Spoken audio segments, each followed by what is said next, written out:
آج کا لطیفہ ایک سوڈانی قصہ سناتے ہوئے آپ دیدہ ہو گیا کہ فریضہ حج کی ادائیگی کے دوران شیطان کو کنکریاں مارنے کے بعد گرمی بہت شدید تھی اور میں بہت تھکا ہوا تھا۔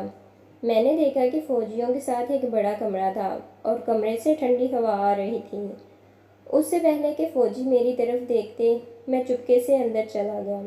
اندر دیکھا اور بھی حاجی سوئے ہوئے تھے۔ میں بھی حاجیوں کے درمیان لیٹ گیا۔ 2 گھنٹے بعد شدید سردی کی وجہ سے جب آنکھ کھلی تو باہر آیا اور ایک فوجی مجھے دیکھ کر وہاں سے بھاگا۔ میں حیران ہوا کہ وہ مجھے دیکھ کر کیوں بھاگا، حالانکہ اسے مجھے پکڑنا چاہیے تھا۔ جب کمرے کی طرف پلٹ کر دیکھا تو میں نے بھی دوڑنا شروع کیا۔ وہاں لکھا تھا ثلاجۃ الاموات، مردہ خانہ۔ مزید فنی ویڈیوز کے لیے ہمارے چینل کو لائک، سبسکرائب اور شیئر کریں۔ شکریہ۔